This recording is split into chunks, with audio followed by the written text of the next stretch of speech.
ಸನ್ಮಾನ್ಯ ಕೋಚುಮೂಲ ನಿರ್ದೇಶಕರು ಮತ್ತು ತಾಲೂಕು ಅಧ್ಯಕ್ಷರಾಗಿರ್ತಕ್ಕಂಥ ಕಾರ್ಯಕ್ರಮ ನಾಗರಾಜನವರೇ, ಖ್ಯಾತ ವಕೀಲರು ಮತ್ತು ವಾಗ್ಮಿಗಳಾಗಿರ್ತಕ್ಕಂಥ ಸಾಧನೆ ಮತ್ತು ಗ್ರಾಮ ಪಂಚಾಯತಿ ಮಾಜಿ ಅಧ್ಯಕ್ಷರು ಮತ್ತು ಹಾಲಿ ಸದಸ್ಯರಾಗಿರ್ತಕ್ಕಂಥ ಯುವ ನಾಯಕರಾಗಿರ್ತಕ್ಕಂಥ ನಮ್ಮ ಹೆಚ್ಚು ಕೋಲಹಳ್ಳಿ ದೊಡ್ಡಪ್ಪನವರೇ ಹಾಗೂ KP ಟ್ರಾವೆಲ್ಸ್ನ ಪ್ರಭಾಕರ್ ಅವರೇ ಹಾಗೂ ಯೂನಿಯನ್ ನಿರ್ದೇಶಕರು ವಿಷ್ಣಾಣ್ಣವರೇ, ಹಿಂದೆ ಬಂದಿರತಕ್ಕಂಥ ನಮ್ಮ ಅಧ್ಯಕ್ಷರಾಗಿದ್ದ ಭಾಸ್ಕರ್ ಅವರು ಮತ್ತು ಎಲ್ಲ ಸದಸ್ಯರು, ಇವತ್ತಿನ ಕಾರ್ಯಕ್ರಮಕ್ಕೆ ವಿವಿಧ ಕಾಮಗಾರಿಗಳ ಬೆಳಗ್ಗೆಯಿಂದ ಕೂಡ ಇಲ್ಲಿ ತನಕ ನನ್ನ ಜೊತೆಲಿರ್ತಕ್ಕಂಥ ಎಲ್ಲ ಮಾಧ್ಯಮ ಮಿತ್ರರು ಹಾಗೂ ನಗವಾರ ಅಂದರೆ ಏನೋ ವಿಶೇಷ. ನನಗೆ ಈ ನಗವಾರ ಅಂದರೆ ವಿಶೇಷ, ಯಾಕಂದರೆ ನಾನು ಬಂದಾಗಿಂದ ಕೂಡ ನಗವಾರಕ್ಕೆ ಊರಬ್ಬ ದಿವಸ ಊಟಕ್ಕೆ ಬರ್ತೀನಿ. ಅದಂದ್ರೆ ಬಾಂಧವ್ಯ, ಈ ಊರಿಗೆ ಬರಲೇಬೇಕು ಅನ್ನೋ ಬಾಂಧವ್ಯ ಅನ್ನೋದು ಬಾಂಧವ್ಯ. ಅದರಿಂದ ಇವತ್ತು ಬೈರ್ಕೂರು ಹೋಬಳಿಯ ಏನು ದೇವರ ಮೂಲೆ ಅಂತ ಏನು ಕರಿತೀವಿ ಅಂತ ಬೈರ್ಕೂರು ಹೋಬಳಿಯ ವಿವಿಧ ಕಾಮಗಾರಿಗಳನ್ನು ಮತ್ತೆ ಇನ್ನೊಂದು ಏನಂತಂದ್ರೆ ಮತ್ತೆ ಫಸ್ಟ್ ವೀಕಲ್ಲಿ ನವೆಂಬರ್ ಫಸ್ಟ್ ವೀಕಲ್ಲಿ ಮತ್ತೆ 7 ಪೂಜೆ ಇದೆ, ಮತ್ತೆ ಬರಬೇಕು. 7-8 ಪೂಜೆ ಇದೆ. ಮತ್ತೆ ಪೆದ್ದೂರು ಗೇಟ್ ತನಕ ಸುಮಾರು 2 ಕೋಟಿ ರೂಪಾಯಿ ಅಮೌಂಟ್ ಹಾಕಿದ್ದೀನಿ. ಆ ರೋಡ್ಗೂ ಪೂಜೆ ಮಾಡ್ಲಿಕ್ಕೆ ಬರಬೇಕು. ಹಾಗೂ ಪುಣ್ಣಳ್ಳಿಗೆ ಮತ್ತೆ ಹಾಕಿದ್ದೀನಿ. ಮತ್ತೆ ಚಿನ್ನಹಳ್ಳಿಯಿಂದ ಮತ್ತೆ ಏನು ನಮ್ಮ ಇದರಿಂದ ಬರಬೇಕಾಗಿರ್ತಕ್ಕಂಥ ಇದು ಕಾಡಿನಹಳ್ಳಿ ಬೈಪ್ನಳ್ಳಿವರೆಗೂ ಅದೊಂದು 3 ಕೋಟಿ ರೂಪಾಯಿ ಅಮೌಂಟ್ ಹಾಕಿ ಅದಕ್ಕೂ ಬರಬೇಕಾಗುತ್ತೆ. ಅದಕ್ಕೆ ಸಾಕಷ್ಟು ವಿಚಾರಗಳು ಬಂದಾಗ ನಿಮ್ಮ ಹತ್ರ ಮಾತಾಡ್ತಕ್ಕಂಥ ಸಮಯ ಬಂದಿದೆ, ಅದಕ್ಕೆ ಮಾತಾಡ್ತಾ ಇದ್ದೀನಿ. ಮೊನ್ನೆ ನಾನು ವಿದೇಶದಲ್ಲಿದ್ದಾಗ ನಮ್ಮ ಹೆಂಡತಿ ಫೋನ್ ಮಾಡೋದು ಮಾತೊಂದು, ಇವತ್ತು ಫಸ್ಟ್ ನ್ಯೂಸ್ ನೋಡ್ದ ಅಂತ. ಏನಂತಂದ್ರೆ ಸರ್ವೆ ಬಂದಿದೆ ನೋಡ್ದ ಅಂತ. ನಾನು ನೋಡೋಕ್ಕೆ ಸ್ವಲ್ಪ ಟೆನ್ಷನ್ ಆಯಿತು. ಯಾಕೆಂತಂದ್ರೆ ಆ ಕುರುಡುಮಲ ಗಣೇಶನ ಪೂಜೆ ಮಾಡ್ಕೊಂಡು ಆ ಟಿವಿಯವರು ಮುಳಬಾಗಿಲು ತಾಲೂಕು ಎಲ್ಲ ಕಡೆ ಹೋಗಿ ಕೇಳಿದ್ದಾರೆ. ಏನಂತ ಕೇಳಿದ್ದಾರೆ ಅಂತಂದ್ರೆ ಸಮೃದ್ಧಿ ಮಂಜು ಹೇಗೆ ಅಂತ ಕೇಳಿದ್ದಾರೆ. ನನಗೆ ನೋಡ್ಲಿಕ್ಕೆ ಎಷ್ಟು ಹಾರ್ಟ್ ಬೀಟ್ ಸ್ಟಾರ್ಟ್ ಆಯ್ತು ಅಂದ್ರೆ ಯಾರೇನು ಬೈತಾರೋ ನನಗೆ ಕೊರತೆ ಇತ್ತು. ಆದರೆ ನನ್ನ ಮತದಾರ ಪ್ರಭುಗಳು, ಅದಕ್ಕೆ ಮುಳಬಾಗಿಲು ತಾಲೂಕಿನ ಎಂಥ ಸದ್ರೋಹಿ ಜನಗಳು ಅಂತಂದ್ರೆ, ಎಂಥ ಹೃದಯದ ಜನಗಳಂತಂದ್ರೆ 25 ಜನ ಮಾತಾಡಿದ್ರೆ 25 ಜನರು 23 ಜನ ತುಂಬಾ ಚೆನ್ನಾಗಿ ಕೆಲಸ ಮಾಡ್ತಾವ್ರೆ. ಅನುದಾನ ಬರ್ತಾ ಇಲ್ಲ. ಅನುದಾನ ಬಂದ್ರೆ ಇನ್ನೂ ಚೆನ್ನಾಗಿ ಕೆಲಸ ಮಾಡ್ತಾ ಇದ್ರು ಅನ್ನೋ ಭರವಸೆ ಕೊಟ್ಟು ನನಗೆ ಬಹುಶಃ ನಾನು ಗೆದ್ದಿದ್ದೀನಿ. ನಾನು ಗೆದ್ದಾಗ ಖುಷಿ ಆಗಿಲ್ಲ, ಮೊನ್ನೆ ನಾನು ಗೆದ್ದಿದ್ದೀನಿ ಅಂತ ಮನಸ್ಸಿಗೆ ಖುಷಿ ಆಯಿತು. ನಾನು ಅಷ್ಟೇ ಕೇಳೋದು, ಇವತ್ತು ನಾನು ಬಂದ ತಕ್ಷಣ ಇವತ್ತು KBPL ರೋಡ್ ಸುಮಾರು ಆಕ್ಸಿಡೆಂಟ್ಸ್ ಆಯ್ತು.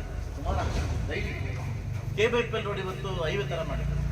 ಅದಾದ್ಮೇಲೆ ಪುಂಗನೂರು ಕಿಲ್ಮಣಿಯಿಂದ ನಮ್ಮ ಒಡ್ಡಳ್ಳಿ ಗೇಟ್ವರೆಗೂ ಹೈವೇ ಥರ ಮಾಡಿದ್ರು.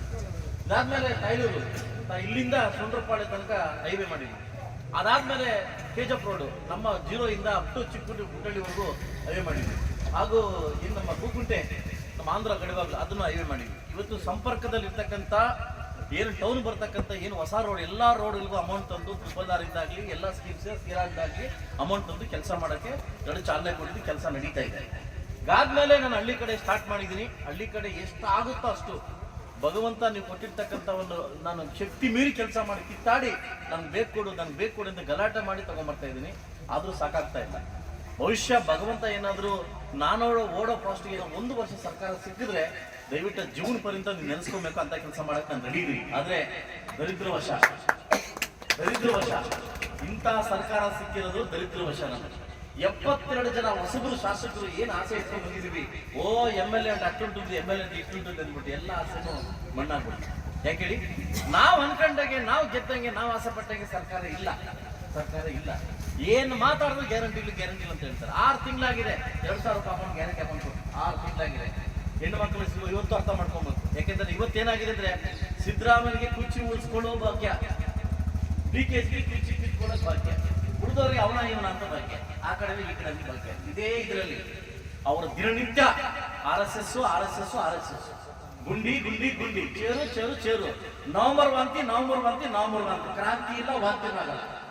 ನಮ್ಮನ್ನ ಡೈವರ್ಟ್ ಮಾಡ್ತಾವ್ರೆ ಅಷ್ಟೇ, ನಮ್ಮನ್ನ ಮೂರ್ಖ ಮಾಡ್ತಾವ್ರೆ. ಧೈರ್ಯವಾಗಿ ಹೇಳ್ತಾ ಇದ್ದೀನಿ, ನವೆಂಬರ್ಗೆ ನಿಮ್ಗೆ ಸವಾಲು ಹಾಕಿ ಹೇಳ್ತಾ ಇದ್ದೀನಿ ನಿಮ್ಗೆ. ಇವತ್ತು ನಮ್ಮನ್ನ ಮೂರ್ಖರಾಗಿ ಮಾಡ್ತಾವ್ರೆ. ಯಾಕೆಂದ್ರೆ ಇದ್ರ ಬಗ್ಗೆ ಜನ ಮರಳಿದ್ಬಿಟ್ಟು ನಿಮ್ಮನ್ನ ಡೈವರ್ಟ್ ಮಾಡ್ತಾವ್ರೆ. ಈ ಸರ್ಕಾರ ಬೇರೆದ್ರ ಬಗ್ಗೆ ಹೋಗ್ಲಿ ಅಂತ ದಿನನಿತ್ಯ TV ನೋಡಿ ಅಂದ್ಬಿಟ್ಟು ನಮ್ಮನ್ನ ಡೈವರ್ಟ್ ಮಾಡ್ತಾರೆ. 72 ಜನ ಶಾಸಕರು ಇನ್ಕ್ಲೂಡಿಂಗ್ ಕಾಂಗ್ರೆಸ್ ಶಾಸಕರು ಕೂಡ ಶಾಪ ಆಗ್ತಾರೆ. ಯಾಕಂತ ನಾವು ಬೆಳವಣಿಗೆ ಆಗ್ತಾ ಇಲ್ಲ, ನಮ್ಮ ಕೈಲಿ ಆಗ್ತಾ ಇಲ್ಲ. ಆದ್ರೂ ಈ ತರ ಕಿತ್ಕೊಂಡ್ಬಂದು ಎಲ್ಲೋ ಒಂದ್ ಕಡೆ ಬಂದು ಈ ಗುಂಡಿ ಮುಚ್ಚೋದು, ಈ ರೋಡ್ ಹಾಕೋದು ಕೆಲಸ ಮಾಡ್ತಿದ್ವಿ. ದಯವಿಟ್ಟು ಏನು ನಿಮಗೆ ಭರವಸೆ ಕೊಟ್ಟು ಓಟ್ ಹಾಕಿದ್ರೆ ನಾನು ರೀಚ್ ಮಾಡಕ್ ಆಗ್ತಾ ಇಲ್ಲ. ನನ್ನ ಕನಸು ಜಾಸ್ತಿ ಇತ್ತು, ಆಗ್ತಾ ಇಲ್ಲ. ಇವತ್ತು ಹೈಟೆಕ್ ಕ್ರೀಡಾಂಗಣ ಬೇಕಾಗಿತ್ತು, ಕೊಡ್ತಾ ಇಲ್ಲ. ಬಟ್ ಆದ್ರೂ ಬೇರೆ ಒಂದು ಸ್ಕೀಮಿಂದ ಕಿತ್ಕೊಂಡ್ಬಂದು ಒಂದು ಕ್ರೀಡಾಂಗಣ ಮಾಡ್ತಾ ಇದ್ದೀನಿ, ಲೈಟಿಂಗ್ ವ್ಯವಸ್ಥೆ ಮಾಡ್ತಾ ಇದ್ದೀನಿ. 60 ಕೋಟಿಯಲ್ಲಿ ಇವತ್ತು ನಗರೋತ್ಸವದಲ್ಲಿ ಒಳ್ಳೆ ಒಂದು ಕೆಲಸ ಮಾಡೋಕ್ಕೆ ಪ್ರಯತ್ನ ಮಾಡ್ತಾ ಇದ್ದೀನಿ. ನಾನು ಹೇಳೋದಿಷ್ಟೇ, ತಾಳ್ಮೆಯಿಂದಿರೋಣ. ತಾಳ್ಮೆ ಬಹು ಮುಖ್ಯ. ಯಾವ ಕೆಲಸದವರು ಕೂಡ ತಾಳ್ಮೆ ಆಯ್ತಲ್ವಾ, ತಾಳ್ಮೆಯಿಂದಿರೋಣ. ಖಂಡಿತವಾಗ್ಲೂ ನಮ್ಗೆ ಒಳ್ಳೆ ದಿವಸ ಬಂದೇ ಬರುತ್ತೆ ಅಂತ ಹೇಳ್ತಾ, ಇವತ್ತು ಚಿಕ್ಕವ ನಮ್ಮ ಏನು ಕಡಗಳ್ಳಿ ಕ್ರಾಸಿಂದ ಅಪ್ಪು ಚಿಕ್ಕನಾಗುವವರೆಗೂ ಎಲ್ಲೋ ಒಂದು ಕಡೆ 1 ಕೋಟಿ ಅಮೌಂಟ್ ಹೋಗಿತ್ತು. ನಿನ್ನೆ ನಾನು ಶ್ರೀನಿವಾಸ್ ಸರ್ಗೆ ಹೇಳಿ 1 ಕೋಟಿ ಕಂಟಿನ್ಯೂ ಮಾಡಿಬಿಡಿ, ಊರಿಗೆ ಹೋಗ್ತಾ ಇದೀವಿ, ಅಪ್ಪು ಚಿಕ್ಕನಾಗುವವರೆಗೂ ಹಾಕ್ಬಿಡಿ ರೋಡ್ ಅಂತಂದು. ಯಾಕಂದ್ರೆ ನಾಳೆಯಿಂದನೇ ಈ ವೀಕೆಲ್ಲ ವರ್ಕ್ ಸ್ಟಾರ್ಟ್ ಆಗುತ್ತೆ. ದಯವಿಟ್ಟು ನಾವು ತಾಳ್ಮೆಯಿಂದಿರೋಣ, ಒಳ್ಳೆ ಕಾಲ ಬರ್ತದೆ. ಇದೇ ತಿಂಗಳು ನವೆಂಬರ್ 30ನೇ ತಾರೀಕು ಕುಮಾರಣ್ಣ ಊರಿಗೆ ಬರ್ತಾವ್ರೆ. ನಾವೆಲ್ಲ ಕೇಳೋಣ, ನಾವು ಬದುಕಲಿಕ್ಕೆ ಏನೊಂದು ಫ್ಯಾಕ್ಟ್ರಿ ಕೊಡು ಅಂತ. ಬದುಕಲಿಕ್ಕೆ ಒಂದು ಫ್ಯಾಕ್ಟ್ರಿ ಕೊಡು, ನಮ್ಮ ಮಕ್ಕಳು ಬದುಕಲಿಕ್ಕೆ ಏನೊಂದು ಫ್ಯಾಕ್ಟ್ರಿ ಕೊಡು ಅಂತ ಕೇಳೋಣ. 4-5 ಸಾವಿರ ಜನ ಕೆಲಸಕ್ಕೆ ನಮ್ಮ ಮಕ್ಕಳು ಹೋಗ್ಬಿಟ್ರೆ ಬಹುಶಃ ಅದಕ್ಕಿಂತ ನಮಗೆ ಶ್ರೇಯಸ್ಸು ನಿಮ್ಗೆ ಇನ್ನೊಂದು ಬೇಕಾಗಿಲ್ಲ. ಬಹುಶಃ 30ನೇ ತಾರೀಕು ನಮ್ಮ ನೋಡ್ಲಿಕ್ಕೆ ಬರ್ತಾ ಇದ್ದಾರೆ. ಇಡೀ ಮುಳಬಾಗಿಲು ತಾಲೂಕಲ್ಲಿ ಎಲ್ಲ ಊರುಗಳಿಂದ ನಾನು ಕರಿತಾ ಇದ್ದೀನಿ. ನಿಮ್ಮ ಜೊತೆ ಊಟ ಮಾಡಬೇಕು, ಅವ್ರನ್ನ ಮೀಟ್ ಮಾಡಬೇಕು.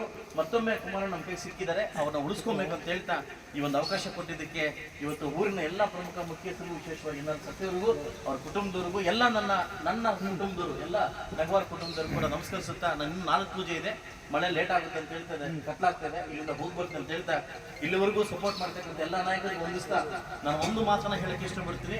ಒಗ್ಗಟ್ಟು ಇದ್ರೆ, ಒಗ್ಗಟ್ಟು ನಮ್ಮಲ್ಲಿ ಇದ್ರೆ ಇದೆ, ಇಲ್ಲ ಅಂತ ಹೇಳ್ತಾ ಇಲ್ಲ. ಯಾರು ಏನ್ ಬೇಕು ಮಾಡಕ್ಕಾಗಲ್ಲ, ಯಾರೇನು ಮಾಡಕ್ಕೆ ಆಗಲ್ಲ. మీ పంచలేక వస్తాను, మీ ఇంట్లో చూసుకుంటే మీరు పెట్టి తింటాను, మళ్ళీ పోతాను. నాకు ఉన్ని లేకపోని నేను నీ బిడ్డ, నేను మీ బిడ్డ. నాకు అన్నం వస్తుందో లేదో తెలియదు, నేను ఇంట్లో వచ్చి మీద కోసం తినేసిపోతాను. ఆ ఎక్కువ నాకు ఉంది.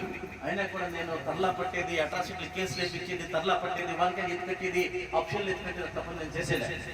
ఇప్పుడు నడుస్తా ఉండే కాలేజ్ ఇది సూహేస్తే సమృద్ధి ఎవరు చేస్తాడు అధికారులు వాళ్ళకి కడిమే పడిగింట ಒಂದು ನಾಯಕ ಪದದ ಪನಿ నేను ఏడాది లెటర్ ఇస్తాను, లెటర్ ఇచ్చేది నేను లెటరే ఇచ్చాను. ಅಪ್ಪ లెటరే ఇచ్చాను. ಇಲ್ಲಿ ಎಲ್ಲಿರೋ ಬಿಲ ತಗೊಳ್ಳೇಬೇಕು, ಇಲ್ಲಿ ಎಲ್ಲಿ ಬಂದ್ರು ಬಿಲ ತಗೊಳ್ಬೇಕು. ಯಾವ ಅಂಶದಲ್ಲಿ ಬಂದು ನನ್ನ ಕೆಳಗೆ ಕೆಲಸ ಮಾಡ್ಲೇಬೇಕು. ಯಾಕಂದ್ರೆ ತಾಲೂಕು ಪ್ರಜೆ ನಾನು, ಈ ತಾಲೂಕು ಸುಪ್ರೀಂ ನಾನು. ಯಾವ ಡಿಪಾರ್ಟ್ಮೆಂಟ್ ಯಾವ ಅಧಿಕಾರ ಬಂದ್ರು ಕೂಡ ನನ್ನ ಕೆಳಗೆ ಕೆಲಸ ಮಾಡಲೇಬೇಕು. ಅದಕ್ಕೆ ನಾನು ಯಾರಿಗೂ ಲೆಟರ್ ಕೊಡೋದು ನೀವು ಅಡ್ಡ ಹಾಕೋದು. ಒಂದಲ್ಲ ಒಂದ್ ದಿವಸ ನನಗೂ ಕಾಲ ಬರ್ತದೆ. ನಾನು ಅಡ್ಡಾಕ ರೀತಿ ಹಿಂಗಿರುತ್ತೆ ಅಂದ್ರೆ ನಿಮ್ ಕೆಳಗಡೆ ಮುಟ್ಟೋಡ್ಕೊಂಡು ಅಡ್ಡಾಕ್ತೀನಿ. ಇವತ್ತು ನನಗೆ ಏನ್ ಅಡ್ಡಾಕ್ತಾ ಇದ್ದೀರಿ, ಅಧಿಕಾರಿಗೆ ಅಡ್ಡಾಕ್ತಾ ಇದ್ದೀರಿ, ಅಧಿಕಾರಿ ಸಪೋರ್ಟ್ ಮಾಡಿ, ಭ್ರಷ್ಟ ಅಧಿಕಾರಿ ಏನ್ ಸಪೋರ್ಟ್ ಮಾಡ್ತಾ ಇದ್ದೀರಿ. ನನಗೂ ಒಂದು ಕಾಲ ಬರ್ತದೆ, ಅದು ಹತ್ತಿರದಲ್ಲೇ ಬರ್ತದೆ. ಹತ್ತಿರದಲ್ಲಿ ಬಂದಾಗ ಕೆಳಗಡೆ ನೀವು ಮುಟ್ಟು ನೋಡ್ಕೋಬೇಕು ಅಂತ ಕಾಟ ಕೊಡ್ತೀನಿ ನಾನು. ಇವತ್ತು ನಾನು ಸಿಕ್ಕಿರ್ತಕ್ಕಂಥ ಅವಕಾಶದಲ್ಲಿ ಯಾರ್ಯಾರು ತರಲೆ ಕೆಲಸ ಮಾಡ್ತಾ ಇದ್ರಿ, ಯಾರ್ಯಾರು ಕಾಲ ಎಣಿತಾ ಇದ್ರಿ, ಎಲ್ಲೆಲ್ಲಿ ಹೋಗಿ ಯಾರ್ಯಾರು ರೆಕಮೆಂಡ್ ಮಾಡ್ತಾರೆ, ಎಲ್ಲಾ ಸಮೃದ್ಧಿ ಮಂದಿಗೆ ಗೊತ್ತಿದೆ. ಆದ್ರೆ ನಾನು ಮೂಕನಾಗಿದ್ದೀನಿ, ಮೂಕಪೇಕ್ಷನಾಗಿರ್ತೀನಿ. ಆದ್ರೂ ನನಗೂ ದೇವರು ಒಂದಲ್ಲ ಒಂದ್ ದಿವಸ ಸರ್ಕಾರ ಬರ್ತದೆ, ಆಗ ನಾನು ತೋರಿಸ್ತೀನಿ. ಇವತ್ತು ಯಾರ್ಯಾರು ಎಲ್ಲೆಲ್ಲಿ ನಾನು ಅನುದಾನಕ್ಕೆ ಅಡ್ಡ ಹಾಕಿದಿರಿ, ಯಾವ ಲೆಟರ್ ಹೋಗಿದೆ, ಯಾವ ತಾಲೂಕು ಶಾಸಕರು ಮುಳಬಾಗಿಲು ತಾಲೂಕು ಇದಕ್ಕೆ ಲೆಟರ್ ಕೊಟ್ಟಿದ್ರಿ, ಭಗವಂತ ಒಬ್ಬರಿಂದ ನೋಡ್ತಾ ಇರ್ತಾನೆ. ಯಾಕೊತ್ತಾ, ಪ್ರಜಾಪ್ರಭುತ್ವ ನಾನು ಕೂಡ ಸಣ್ಣ ಶಾಸಕನಾಗಿಲ್ಲ, ಪ್ರಜಾಪ್ರಭುತ್ವದಿಂದ ಶಾಸಕನಾಗಿದ್ದೀನಿ ನಾನು. ಜನ ಮೆಚ್ಚ ಶಾಸಕ ಮಾಡಿದ್ದಾರೆ. ಆದ್ರೆ ಒಂದು ನನ್ನ ಕಣ್ಣಲ್ಲಿ ಬರ್ತಕ್ಕಂಥ ವಿಷಯ, ಇನ್ನೊಂದು ಮುಂದೊಂದು ಮಾತಾಡ್ತಕ್ಕಂಥ ಜಾಯಮಾನ ಸಮೃದ್ಧಿದಿಲ್ಲ. ನನ್ನ ಹತ್ರ ಇರ್ಲಿ ಇಲ್ದೇ ಇಲ್ಲಿ ನಾನು ಓಪನ್ ಆಗೇ ಮಾತಾಡೋದು. ಇವತ್ತು ಅನುದಾನ ಇಲ್ಲ, ಓಪನ್ ಆಗಿ ಹೇಳ್ತಾ ಇದ್ದೀನಿ. ಬಂದಿರ್ತಕ್ಕಂಥ ಹಾಕೊಂಡ್ ಬರ್ತಾ ಇದ್ದೀನಿ. ಇವತ್ತು ಕಾಂಗ್ರೆಸ್ ಸರ್ಕಾರಕ್ಕೆ ಒಂದು ನಾಚಿಕೆ ಆಗ್ಬೇಕು. ಕಾಂಗ್ರೆಸ್ ಶಾಸಕ 100 ಕೋಟಿ, ನನಗೆ 10 ಕೋಟಿ. ನೀವೆಷ್ಟು ಮಾಡಿ ಒಂದ್ 100 ರೂಪಾಯಿ, ನನಗೆ 10 ರೂಪಾಯಿ, 10 ರೂಪಾಯಿ ಎತ್ಕೊಂಡ್ಬಂದು ಯಾವ ಊರಿಗೆ ಎಲ್ಲಿ ರೋಡ್ ಹಾಕ್ಲಿ ನಾನು, ಯಾವ ಗುಂಡಿ ಮುಚ್ಚಲಿ ನಾನು. ಇವತ್ತು ನನಗೆ 10 ಕೋಟಿ ಕೊಟ್ಟಿದ್ದಾರೆ, ಇನ್ನೂ ಹಣ ಬಿಡುಗಡೆ ಮಾಡಿಲ್ಲ. 25 ಕೋಟಿ ಕೊಟ್ಟಿದ್ದಾರೆ. ಪಾಪ ಇವ್ರು ನಮ್ಮ ಕಾಂಟ್ರಾಕ್ಟರ್ ಎಲ್ಲ ತಾಳಿರ್ತಕ್ಕಂಥ ಅವ್ರು ಎಂತಿರ್ತಕ್ಕ ಒಡವೆ ಕೆಲಸ ಮಾಡ್ತಾರೆ ನನ್ನ ಕಾಟ. ಇವತ್ತು ಕಾಂಟ್ರಾಕ್ಟ್ ಉಳಿದ್ರೆ ಮಾತ್ರ ಉಳಿದ್ರೆ ಮಾತ್ರ ನಾವು ಬದುಕಲಿಕ್ಕೆ ಸಾಧ್ಯ ಆಗುತ್ತೆ. ಎಷ್ಟೋ ವರ್ಷಕ್ಕೆ ಬಿಲ್ ಆಗ್ತದೆ ಪಾಪ. ಸೊ ದಯವಿಟ್ಟು ಮುಂದಿನ ದಿವಸ ಒಳ್ಳೆ ಸರ್ಕಾರ ನಡೆಸ್ತಕ್ಕಂಥ ದೇವರು ಸರ್ಕಾರ ಕೊಡ್ಲಿ, ಇಂಥ ಸರ್ಕಾರ ತಗೊಳ್ಳಿ. ಆದಷ್ಟು ಬೇಗ ನಾವು ಗಡಿಭಾಗದಲ್ಲಿದ್ದೀವಿ, ನಮ್ಗೆಲ್ಲ ಒಳ್ಳೇದಾಗ್ಲಿ ಅಂತ ಹೇಳ್ತಾ ಇಷ್ಟು ಅವಕಾಶ ಕೊಟ್ಟಿರ್ತಕ್ಕಂಥ ಎಲ್ಲರಿಗೂ ಒಂದಿಸ್ತಾ ನಾನು ಮಾತು ಮುಗಿಸ್ತಾ ಇದ್ದೀನಿ. ಎಲ್ಲರಿಗೂ ಒಳ್ಳೇದಾಗಲಿ. ಜೈ ಕರ್ನಾಟಕ.